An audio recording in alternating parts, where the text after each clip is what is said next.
Today we have a decision to make. We have to decide if the crop that we're looking for is set or not. See how we talked about those crowns being turned down here, right? Those are completely down, not moving at all. That apple is going to abort. On the other hand, these kings here, see how that king is starting to turn up, right? That crown is just starting to close and it's turning up. That apple is set. And those queens, see how the queens are turned down? Those aren't going to make it. So as I look around, what I see a lot of kings that are set and even some sides. Here, for instance, is a king that's set right here. See if I can get in there. See, that's set. But look at the queen beside of it. See, that's set too.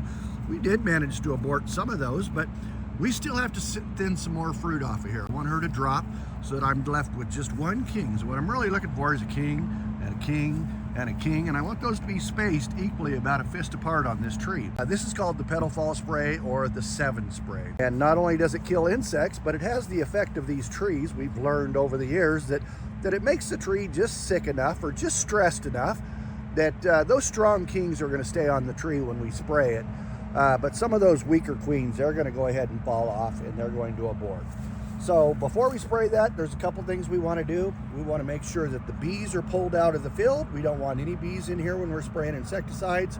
We've already done that. We pulled the bees. Look at that beautiful king there, right? See that king there? And then those sides that are just ready for a 7 spray. If we put this 7 on now, those weak sides that you can see right there, those are going to go ahead and fall off. So yeah, we're going to pull the bees out of here, and I'm going to go ahead and get a recommendation written up, and we're going to spray what's called a Petal Fall Spray. And that'll take about 7 to 10 days for that fruit to fall off.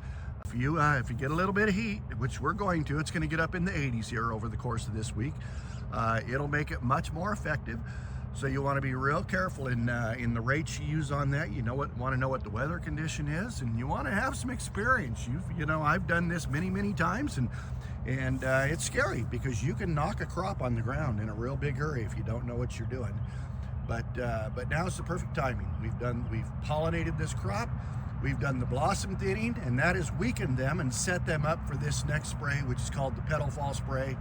We're going to go ahead and start pulling the trigger on those. And we're probably going to drop 60% of this fruit on the ground using the Petal Fall Spray, which will lead us into hand thinning. So once we get through that and this fruit begins to size up, then we'll go ahead and start hand thinning just as soon as we possibly can.